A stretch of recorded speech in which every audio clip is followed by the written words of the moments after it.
Finally, it's time. We're doing the last tier list for the core sealed series. We did 1 drops, 2 drops, 3 drops, 4 drops, 5 drops, and now it's time for everything else 6 plus. I figured for this, we just do it all in one go. I did all the other ones like 1 energy cost at a time, but that was because there's over 300 cards in the core set. So doing just the 1 drops is like 60 cards, whatever it is. Just the 2 drops is like another 50 or 60. I feel like whenever a tier list goes above like 30 to 40 items, it gets pretty unwieldy. It starts to become a little bit much to take it all in. Start having to make it super wide. So this one is going to be like 50 cards. It is a decent chunk, but this way we won't have like a 10 card list for the 8 drops by themselves or something. I don't know. Maybe I'll regret it, but that's the plan. I did lump in all the cards together, so now they're being organized alphabetically. So, like, first up is Zealous March, for example, which is a 7 drop. We're going to be going between 6, 7, and 8, just kind of back and forth.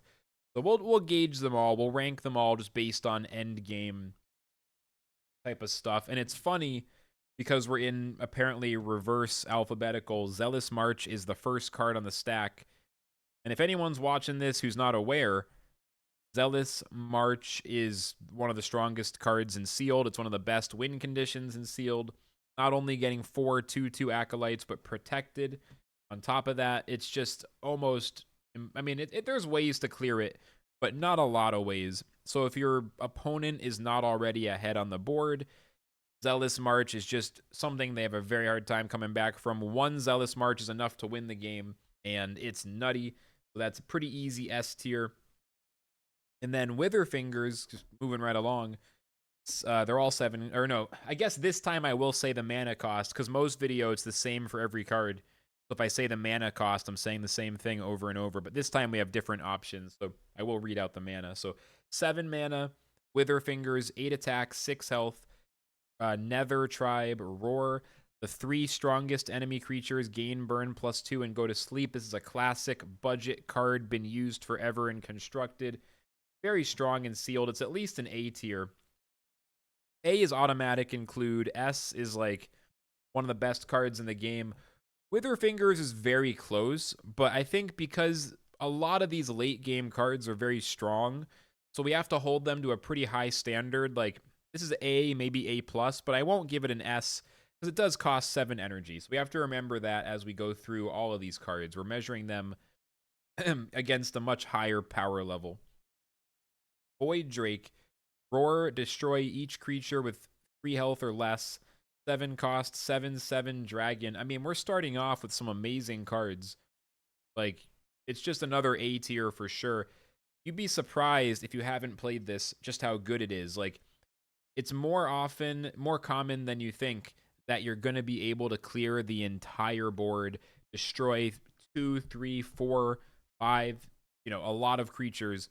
Like, this is really strong. The one thing is it does destroy your creatures as well, but in my experience, if you're ahead on the board, you don't have to play it yet, and you just wait until a good spot. But it's pretty easy to find one. So Void Drake, I think it's a pretty solid A. I think I'd give that an A tier for sure. It's so freaking good. I swear, not everything is going to be S and A tier, but we might have to keep going for a while. Vinebound Jon, 8 cost, but it's 10 attack, 12 health, wild, overkill. And then the Roar is deal 3 damage to each other creature. Again, hitting your side of the board as well, but it's like an AoE spell attached to a game-winning creature, because it's not just 10, 12, but the overkill, if it stays alive, it can really keep doing damage. It's a card that immediately has impact, and if it's not answered, it can win the game, potentially by itself. Is it a B? Is it an A? The fact that it costs 8 might make it a B, just because it is a bit slow. Anything that's more than 7 is very slow and sealed.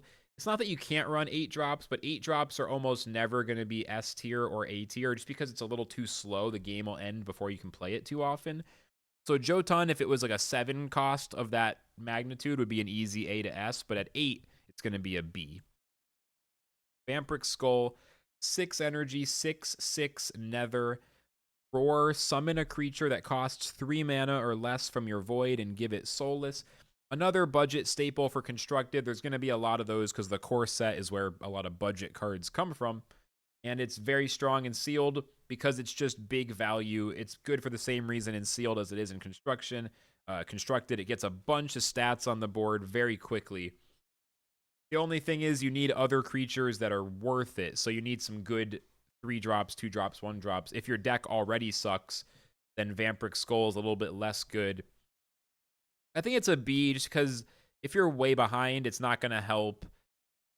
You know, if your opponent has good answers, like it dies to Hunting Trap and a million other things, it's like, I don't know, it's just, it's good, but it's not like, it's you know, it's like a B+. Like, it's super good. It doesn't feel like an A, basically, for lack of a better explanation.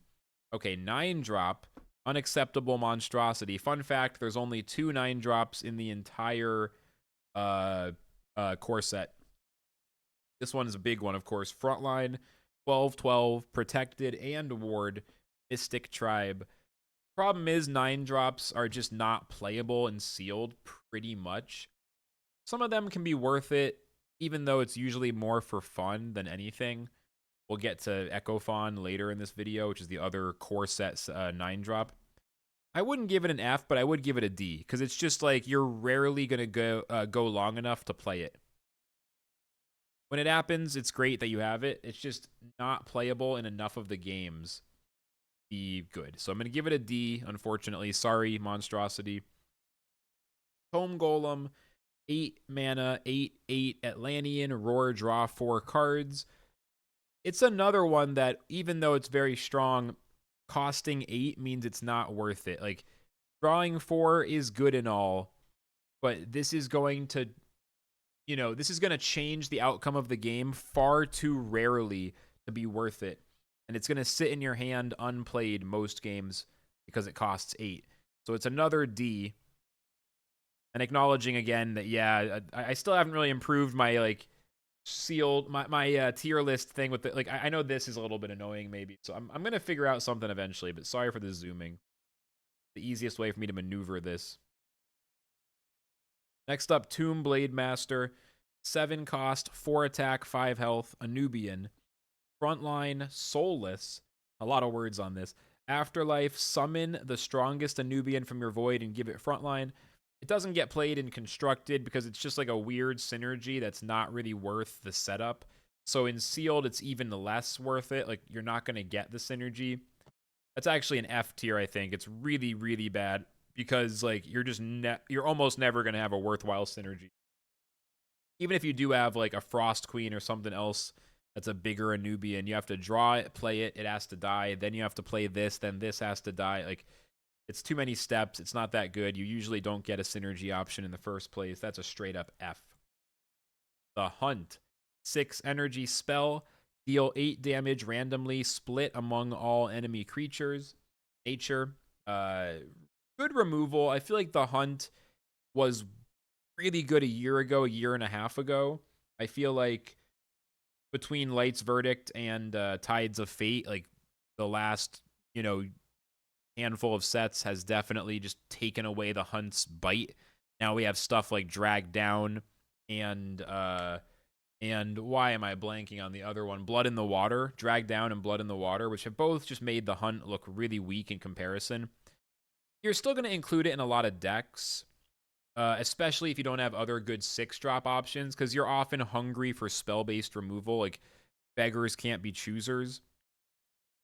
I might give it a B for that reason, but I'm tempted to give it a C. It just doesn't hit as hard as it used to. I'm only giving it a B because any reasonably powerful removal is extremely useful in Seal. So it's kind of hard to go wrong. But it's definitely, like, if I was only tier listing spell removal, then the Hunt would be like a C or a D. You know, like, compared to other spells of this energy cost, it's not as good. Or of cheaper spells, even. Okay. 6 cost Deception creature, Thaumnetic Golem. 5 attack, 6 health, Atlantean, hidden. At the end of your turn, give +1 strength to your Atlanteans. A big hidden creature, which with the added bonus of buffing itself turn after turn, and the extra bonus of theoretically buffing other Atlanteans, even though it's not going to happen very often. It's a reasonably solid creature. You just need some big creatures that have a good chance to stay alive because you need to hit the opponent in the face and take their health down to 0. That's how the game works. You're welcome for the explanation. So this accomplishes that goal. It's like a C+ to a B-. I'll go ahead and give it the B because I do think the hit-in is very nice. The hunt's cost is 6. No, it just looks kind of silly because it's like next to the Void Drake's attack. It's a 6.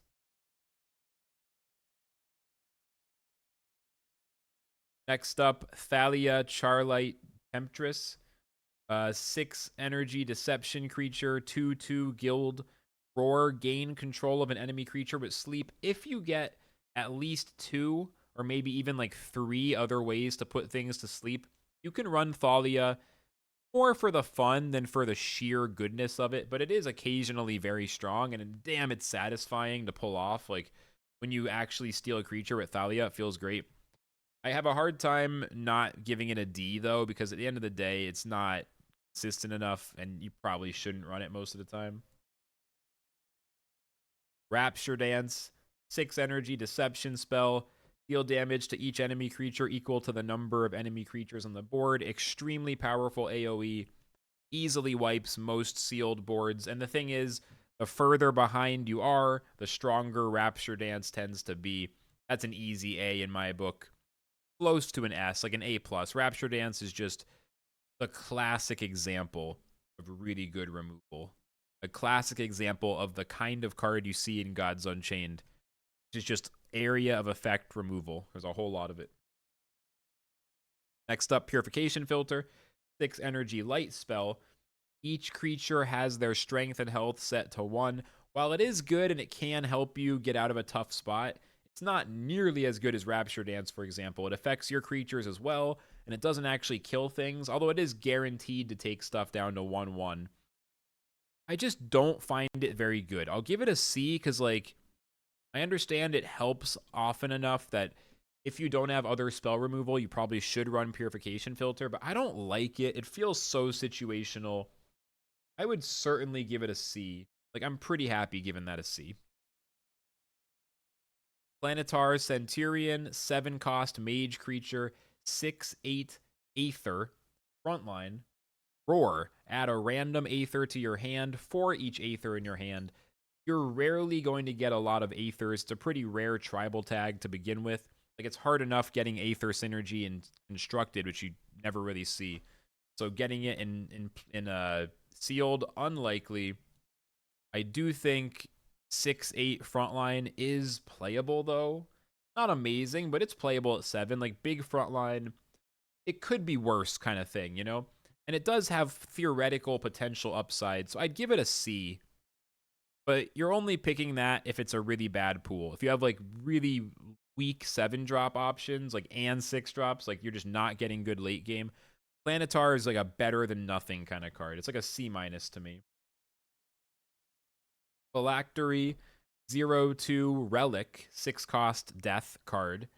The ability, it's an ability, so it's summon a creature from your void, remove 1 durability from this relic. Potentially very high value, basically casting Raise Dead twice. Problem is, Raise Dead is already slow. This is a turn slower and an energy cost higher. Like a turn slower because you have to play it and then use the ability the next turn after that.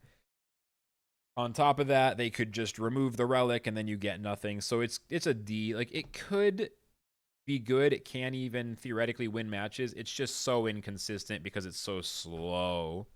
It's just so freaking slow. So we're gonna go ahead and put that in the D category. Penitence, next up, 6-cost light spell. Transform an enemy creature into a 2/2 acolyte. Hold on, my cat is being...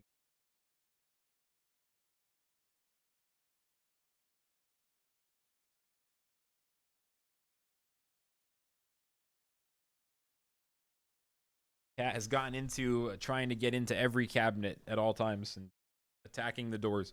We're good. So Penitence, 6-cost light spell. Transform an enemy creature into a 2/2 acolyte. Gain control of the acolyte. It's the big grown-up version of Light's Levy. This is, in my opinion, S tier removal. It can answer anything in the game as long as that thing isn't warded. And then you even get a 2/2 Acolyte. Like, it's hard removal that even gives you a little creature. So I feel like that's every time I run Penitence, it's amazing. The only time it's bad is against small, wide boards, but no card can be good in every single situation. So Penitence, I'm pretty comfortable. And you'll notice our 2 S tier cards are both light cards so far, which gives you an idea of why light is so good. It's not just the GP. Okay. Opalized Roots, 6-cost nature spell. Add 5 random 3-mana nature creatures to your hand and reduce their cost by 1. This could be good in decks that are very aggressive. If you run a ton of 1 and 2 drops and then have like a pretty small high end, but you run Opalized Roots to refill your hand, and maybe you run Create, like you're just doing some wacky shit. It's usually too slow. I want to give it a C because it can be good, but the more I play this card, the less I like it. It just seems too slow, too inconsistent, and not enough of a clear win condition for just how slow it is, pretty much. Even though it felt like at first I wanted to like it more, I'm actually going to give it a D. It doesn't seem good. Opalized Roots does not seem good. Next up, Olaf Mountain. 7-cost nature creature. 7/7 wild. Roar. Give +2/+1 to each other friendly creature. This is a win condition card, a lot like Asterius, or really just any AoE buff. If you get a wide board of badgers or whatever, just small creatures, Oliphant Mount buffs everything, and this can very much take you into lethal territory in games where you otherwise might be plodding around for a while, not doing much. It's at least a B tier, but it's also a 7/7 for 7, like worst case, or maybe you only buff one thing and it's kind of iffy. Like at worst case, it's still pretty good. I think it's an A. I don't know. I'm kind of waffling B+, A-. I think I give Oliphant Mountain A tier, though. I pretty much always include it into every deck I get offered it for, so give that an A. Nightleaf Prowler, 6-cost nature creature. It's a 3/2 Amazon. Hidden for 1 turn. Roar. Summon 2 more Nightleaf Prowlers. So you get 3 3/2 hiddens that happen to all be Amazons. It's amazing unless they have an AoE removal spell, in which case it just gets completely obliterated, or destroyed, rather. I want this to be A tier, but it's, in my experience, it does get answered more often than you think. It can also be more of a win more card than I expected. Like, if I'm behind, it's hard to find a good spot to play Nightleaf Prowler. If I'm ahead, then it feels like I already had it, you know? So I'd give it like a B-, honestly. It's got to be good, but it doesn't seem quite as good as I hoped. But still pretty good. B-, pretty easy to include most of the time. Minotaur Phalanx, 6-cost war creature, 6/7 Olympian, frontline. Frontline 6/7. Big frontline stats at 6 energy just to get on the board and immediately make an impact on whatever the hell's going on. It's only bad if it gets immediately bounced or destroyed by a spell. Otherwise, it's going to get some value. This is like a solid C+. It's good, but like, again, it's one of those cards that's best if you're already a little bit ahead. This can help you lock it in.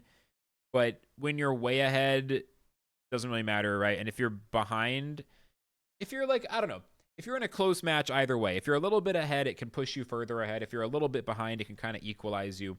It just doesn't have a big impact. You know, it pushes the match a little bit in your favor some of the time. It's just not as much impact as often as you'd hope. Like a 6/7 frontline for 6, it's a little bit slow. It's a little bit expensive, while not being bad by any means. Maybe C is too harsh, but I don't know. Mamon Stward, after a god takes damage, summon a 1/1 Impling. You'd be surprised how good this is. If ignored, just creates so many tokens so fast, and those 1/1s will either get you to lethal faster or help you manage the board. They can also be buff targets or whatever for things like Oliphant Mount. I feel like this is a B, because you'd be surprised. I've been surprised how useful the Stalwart can be. And even if they don't end up playing into it, if they destroy it quickly, it still demands to be answered. It's one of those cards that doesn't seem that good necessarily at first, but if they ignore it, it overwhelms them, so they have to answer it, which then makes it kind of good, because the stat line 5/7 is not bad. Mili Avenger. This is an 8-cost mana creature, 8 attack, 6 health, Anubian. Frontline, and Afterlife. Destroy the strongest enemy creature. I mean, that text is great. Destroy the strongest enemy creature. It's like Imperious Smite, but better. An 8/6 frontline is a decent stat line. Nubian Tag is cool. Problem is, for 8 energy, it's not doing one thing super well. It's doing a bunch of stuff that would be good at a lower cost, but it's not really worth 8 energy. Like an 8/6 frontline isn't worth 8 energy. It dies a Swift Pox, for example. Too easy to get removed. The Afterlife is good, but the opponent sees it coming, has time to play around it, and again, it's an Afterlife. It's kind of slow. You don't want your creature to die. You want to have an 8/6 on the board. So is the Afterlife giving you value, or is the stat line giving you value? Frontline is good, but 6 health is not bad, but it's like, I don't know, if it was a 6/8, then the frontline might be more useful.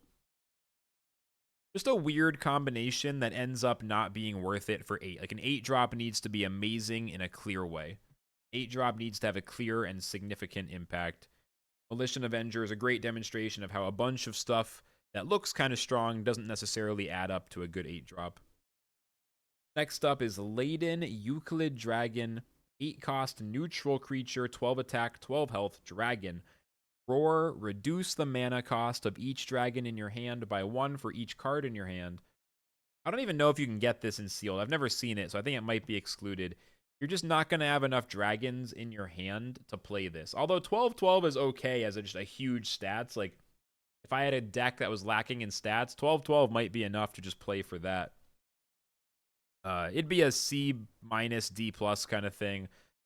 I mean, 12/12 is just so much stats, but I don't think even that can really justify it. Maybe I'm being too harsh. I mean, 12/12 though. 12/12. I'll give it a C. Just because it's 12/12. The effect is not really going to come into play. Maybe being too generous. I don't know. Next up, 6 cost light creature, Judge Envoy.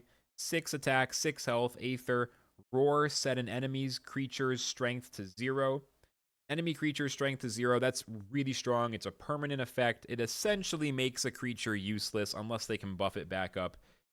You just remove it for free, or you ignore it and go face if you're trying to finish them faster. This card is a just easy A tier. 6/6 for 6 is a good stat line, in fact. 6/6 for 6 is a good stat line, and the Roar is amazing. So those two things together is just enough to be very good every time you play it. Even on an empty board, just the stat line can be enough when you need it to be. Usually you'll get some good Roar value. This is a great example of a card when you're falling behind that can get you back on track, which is so valuable.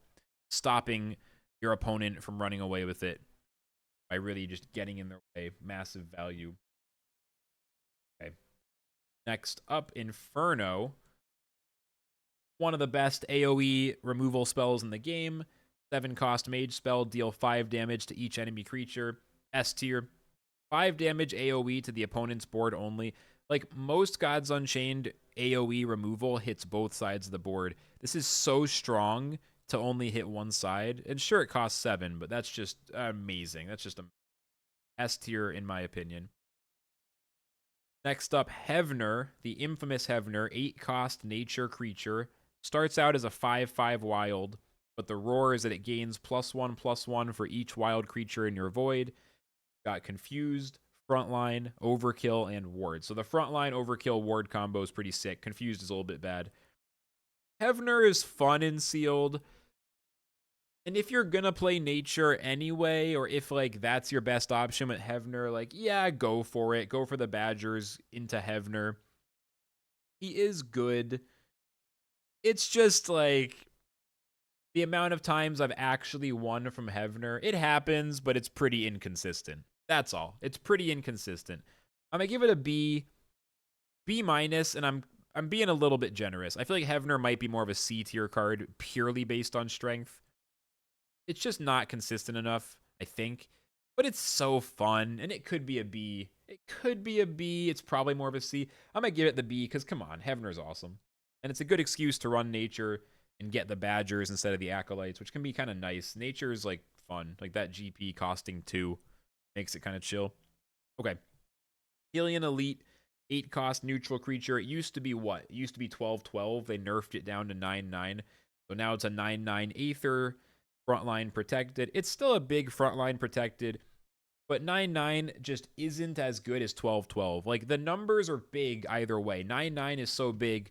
Does the 3 more make a big difference? The answer seems to be yes, because at 12/12, this was just playable as like a B- kind of tier.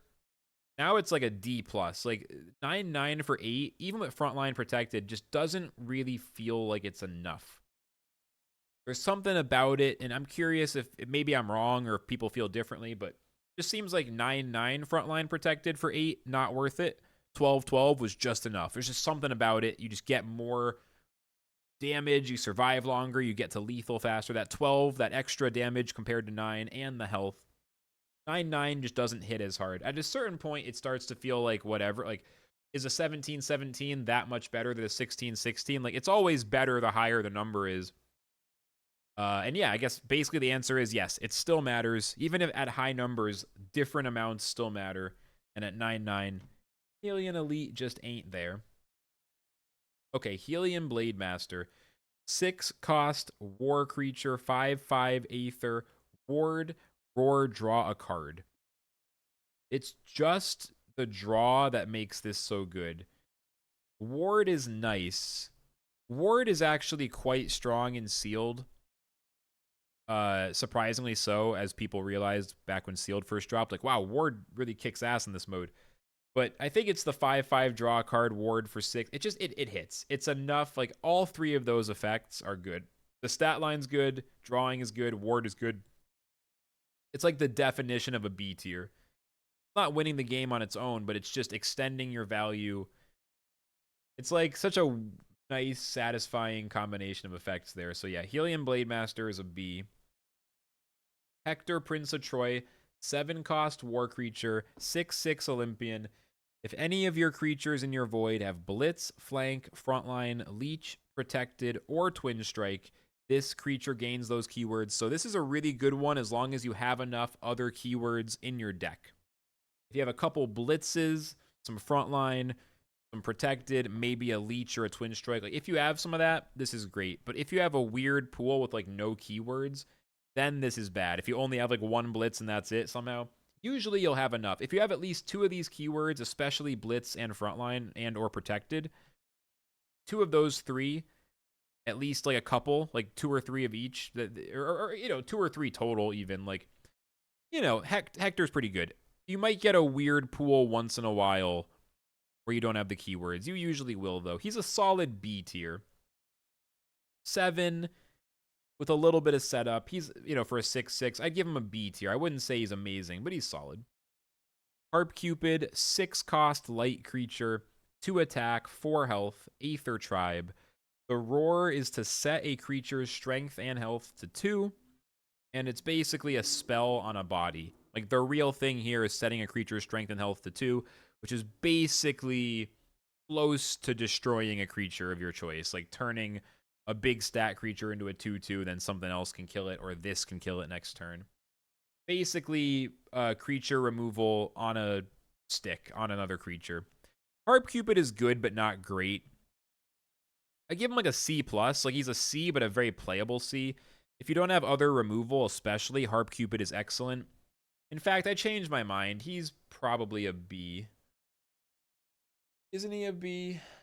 Yeah, I guess he's a B tier.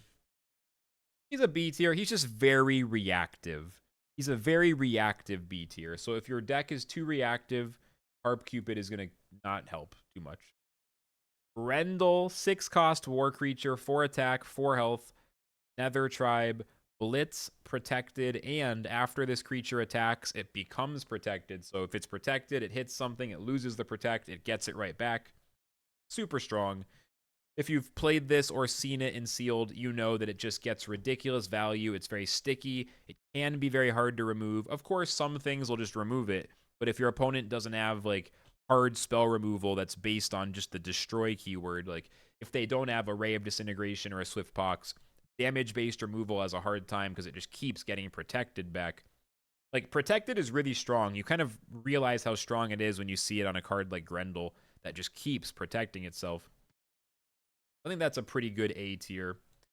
Then another creature, 6 cost, but this time nature. 7 attack, 8 health, wild. It's the Green Giant. got both Confused and Overkill as keywords. This is just a big creature to take over the board and to start doing a ton of damage, either to clear out the board with Overkill or to hit face. The Confuse is a drawback, but 7-8 with Overkill plus the Wild tag is just enough. That Green Giant is pretty exciting. Like when you play it, you feel the power. Only time it's not good enough is if the opponent already has the board. It's not great at helping you come back, but even then sometimes. So I'll give it a B tier. It's a reliable, good card. A lot of B tiers out of this. Next up, Frost Giant, Deadshot. 6 cost, nature, creature, 6 attack, 6 health, wild. And the roar is to deal 3 damage to the strongest enemy creature. The stat line is good. The deal 3 is just a little bit weak for a single target removal effect. It comes with such a big creature attached to it that it's still playable.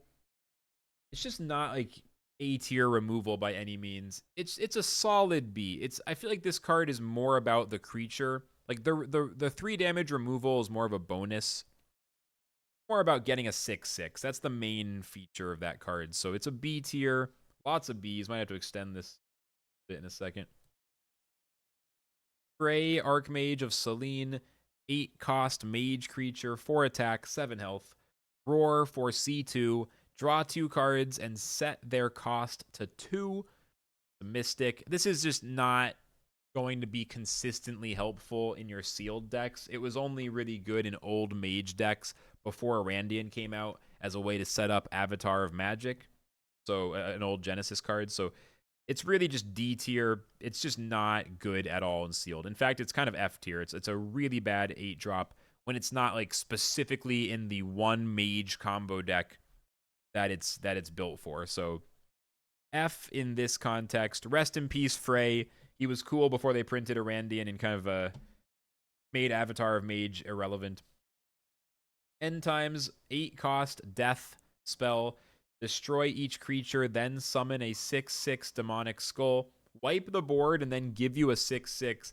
That's juicy. The only thing it doesn't work well against is Ward or maybe like Afterlives that summon more creatures. But most of the time you play this, you end up with an empty board and then you get a 6/6 on top of that. It's A tier even though it costs 8 because it's one of the best AoE removal spells you can get in sealed. I mean, it is like the most powerful effect. I don't think you can get Apocalypse now at the moment. I mean, when they put Genesis back in, there's some other options. But yeah, End Times is cracked. I'm willing to give it an A tier, even though at 8, it is very slow. In fact, that's the highest ranked 8 tier. Sorry, not 8 tier. That's the highest ranked 8 card. The Mind Flood is settling in. I've done pretty well this time, actually. It's a lot of cards. I'm getting through them pretty smoothly. Ekrolith, 6 cost, neutral creature. Starts out as a 1/1. It's a dragon. It's frontline, but the roar is to gain +1/+1 for each card in your hand. When you try to play Ekrolith, you realize that you don't have a full hand very often at all. Like, your hand in sealed is empty more often than you want to realize. Like, I'm almost in denial. In my head, I'm like, oh, I'll have a full hand all the time. I'm great at keeping my hand full of cards. It doesn't happen. In sealed, you're going to be playing with a small hand often. So I think Ekrolith is a D tier because you're rarely going to set the condition to make it a big enough card where it gets exciting. It's great and constructed when you can build it, put it in a deck where it really fits. Not so good in the sealed mode. Okay, time for Echofawn. The other 9-drop. It's a 6/10 Atlantean, neutral creature, Blitz, Overkill, and Protected, and Twin Strike, and Regen 6. So a Blitz Twin Strike with insane stats that heals for 6 and has the Overkill. Just a crazy 9-drop. The only question is it worth waiting to 9? Because once you play it, it's going to be very good. And the answer is, realistically, I've run it often enough that it's probably not worth running. Most games end before 9 mana. When you do play it, it does still die to any hard removal spell, Ray of Disintegration, or anything like that. Anything that says destroy target creature does kill this. It's not really strategically worth it, but it is fun. And I often will usually include this when it gets offered just because it's fun to play Echofawn. When you occasionally get it in your hand at 9 mana and you get to play it, it feels good and it's cool to have a big creature. So C for fun, but it would really be a D if I was being an asshole about it, because like it's not actually good. It's really a D. 9 is just too slow, at least for that. Next up, draw Lamar, 6 cost, mage creature, 6 attack, 6 health. After you play your first spell each turn, refresh mana equal to its base mana cost. I've never actually gotten the effect to work. It always gets removed for me. But it's one of those cards where it's a good creature, and the fact that it demands removal makes it good. They have to answer it, otherwise you start getting good effects. Only thing is, if you don't have a lot of cards anyway, like refreshing mana isn't helpful on an empty hand. I'll give Draw Lamar a C. I just think he might be a little overrated and sealed, but he's like a C+, because at the end of the day, he's a 6/6 that at least somewhat demands removal. Maybe he should be a B. I don't know. Double Dealer, 6 cost, 2/1 guild. Roar, draw 2 cards. 2 random cards in your opponent's hand are shuffled into their deck. If you have a turn where you can afford the tempo to play Double Dealer, he wins games all the time. Double Dealer is A tier because he wins games. Like, there's games where it's close and you and your opponent both have a long way to go, but you have that one turn where the board's kind of even and you slam down a Double Dealer. Then they go from 3 cards in their hand to 1 card, and you go from like 4 to 5. Like it's nuts. Or 4 to 6, depending on when you count it. Like, it's nuts. Like, the value, the card swing is so good. It's actually an A. It's one of those cards because it is a 2/1 for 6. You're like, is that playable? But it's basically a spell, and I think it's insane. Double Dealer, A tier. Cyclops Marks Ogre, a 6 cost deception creature, 4 attack, 4 health, guild, hidden, twin strike. 4/4 for 6 is just not quite enough. The twin strike is cool and the hidden is always nice. It's just not quite enough for 6 mana. I've tried playing this card a few times. It never helps. Like 4/4 for 6 is just not enough impact.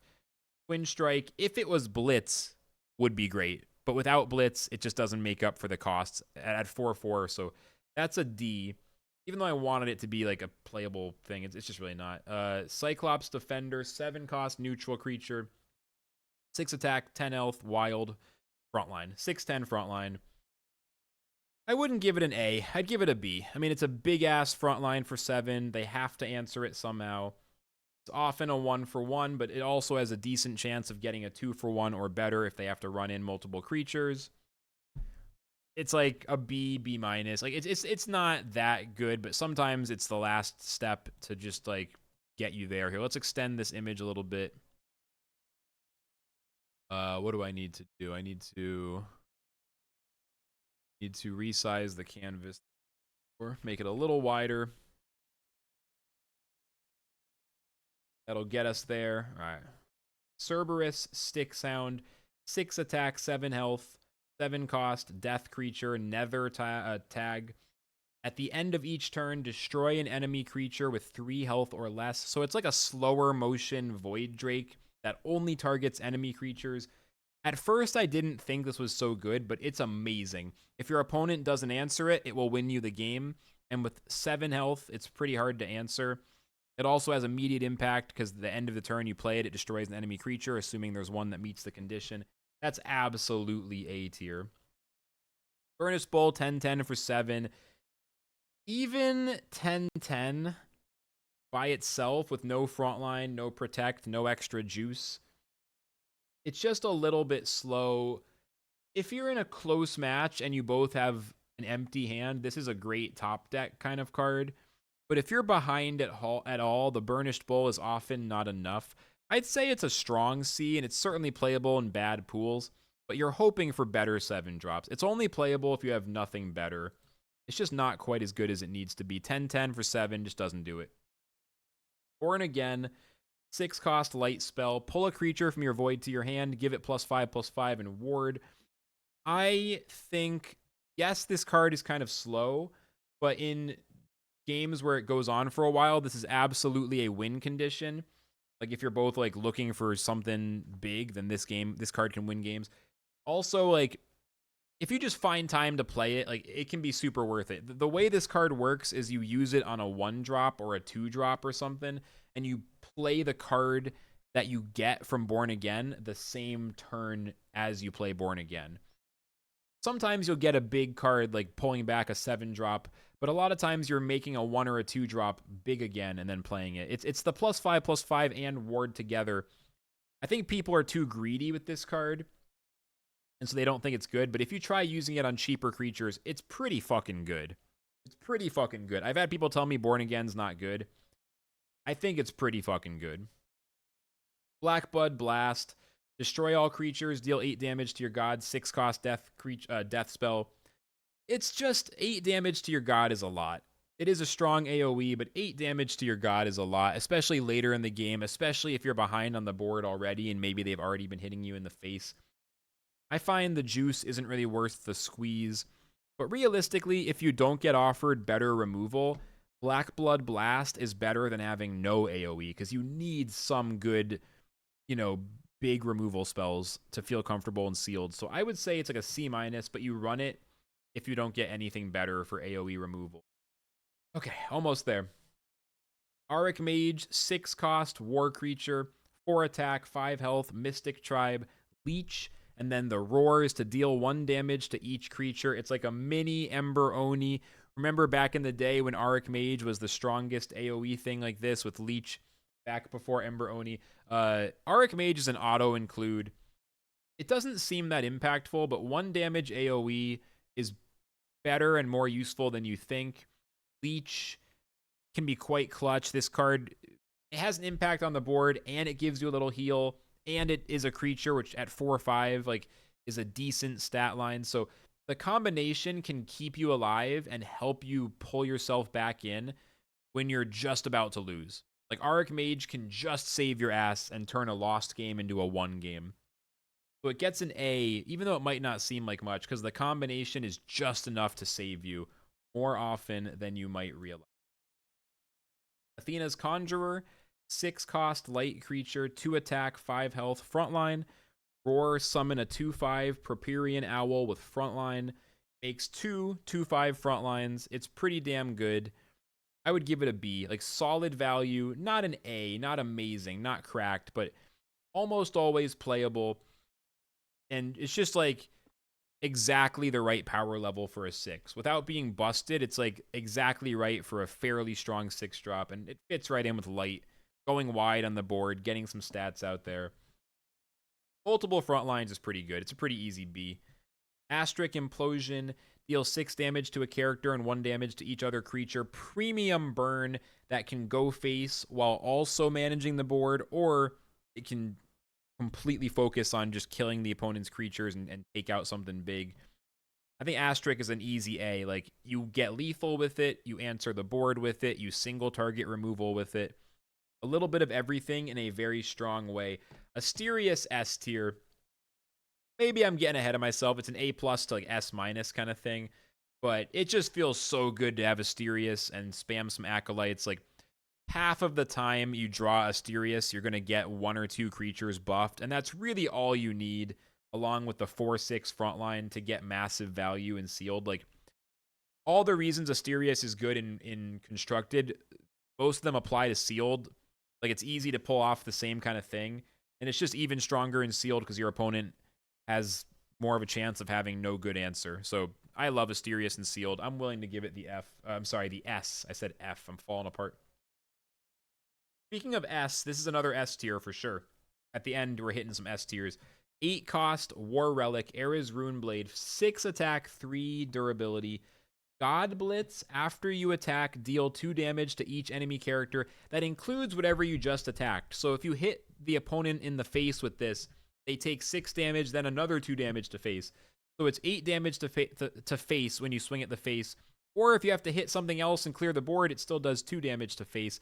But the big thing is that this can do 24 damage to the opponent's face in 3 turns. And with God Blitz, it has the instant impact. Ares Runeblade is one of those cards that turns close, long, difficult games into just being completely over with no answer. Like when my opponent plays Ares Runeblade, after I've been slowly, meticulously finding my way to a win and then never mind I lose, it's so infuriating. Ares Runeblade is hard S tier, always use it. I love it when I get it, and I hate it when I don't. I might be exaggerating, and maybe it's more of an A tier, but it feels so massive that I have to give it the S. Maybe I'm getting loose with the S's at the end. I don't know. Okay, 8 cost Deception creature. Antimagic Expert, 7 attack, 6 health, Guild. Roar, gain control of an enemy creature till the end of turn. This is actually a good 8 drop because it catches the opponent by surprise. People are not expecting it, and you'd be surprised how often you'll get lethal just by stealing an opponent's creature for a turn. It's not as good as Take the Reins, because Take the Reins can do it for 7, but Take the Reins is a spell, whereas this is a creature that does have 7/6 stat line. So it's honestly probably about as good as well, it's different from Take the Reins, but yeah, it's quite good. As far as 8 drops, this is probably one of the better ones. I'd give it a B. I wouldn't give it an A or an S, but like, I think it's underrated. Like, this is probably at least as good as Jotun. Everyone loves Jotun, but I think Anti-Magic Expert probably wins about as many games because it just gets you to lethal when you otherwise might have not managed to get there. That's pretty damn strong. Next up, Annoying Bureaucrat. 6 cost, Deception creature, 6 attack, 4 health, Guild. Hidden for 1 turn, which already makes it good. 6/4 hidden for 1 turn for 6 is somewhat good. And then Roar, give an enemy creature at the start of your turn, discard a card and remove this effect. So basically at the start of your opponent's turn, they will have to discard a card of their choice. It only works if they have a creature though, which is the weird little twist. It's a B for Bureaucrat. It's a really good card. Not A tier. It's not going to win you the game, but good stats, hidden, so it helps stay alive most of the time. Discard a card. Like, it's like an aggressive card that reminds me of Aric Mage. Like, 3 different effects that all go together. Aric Mage was the leech, the AoE, and then the stat line. In this case, it's the hidden, the stat line, and the discard. So like 3 different things together that adds up to a pretty nice offensive card, just kind of shifting the game more in your favor. A solid B+, let's say. And the last card in the list, and the last card in the entire core set, and then I've tier listed the whole core set for sealed. It actually was a lot more work than I thought it would be. And of course it's blurry. But 6 cost creature, neutral creature, Aether Vanguard, 4 attack, 4 health, Aether Tribe. Roar, deal 2 damage to 2 enemy creatures. You may select the same creature twice. At a glance, it's like 4/4 for 6 with some ping. Is that quite enough? But 2 damage ping is quite powerful. Like, it's easy to underestimate just how many times 2 damage ping is enough to make a difference. And getting a double 2 damage ping, really strong. It's not as situational as it seems. The 4/4 stat line is a nice touch. Another one of those where it's like very B tier. It's very good, but it's clearly not an A tier. It's not like an auto. Well, most of the B tiers at this mana cost are auto includes because you usually don't get that many options. I'm trying to get this like image like this. We're missing some B's, but yeah, Aether Vanguard is the definition of a B where it's like not super cracked, but it's always helpful. You're always happy to put it in the deck unless you just have way too many cards of that mana cost. So that does it. You know, we can't quite fit the whole list on screen without like zooming in a little too far away or zooming out too much, but and I'm mind flooded as hell. Like I can barely string a sentence together. It's so much information to pass through my brain. It's like, oh man, the batteries just got fucking drained doing that. These tier lists are crazy. But yeah, I think that was a lot of fun, and I think I have a much better sense of the overall core set and how strong it is in the sealed mode. Sealed mode's a lot of fun, and this is what I like so much. It's very interesting to try to decide exactly which cards are good and which cards aren't. There's something really fun about valuing cards as part of the deck building process and like earning the set. So I'm really looking forward to the next set. At the time I'm recording this, we're looking forward to Dread Awakening dropping in about a week or like 10 days. So already looking forward to playing a bunch of sealed, and we'll probably do tier lists for that set in the first few weeks of it dropping. So those will be the next tier lists. But yeah, all right, for people watching the YouTube video, that's it. Thanks. Leave a comment, like, and subscribe, and I'll see you in the next one. Peace out.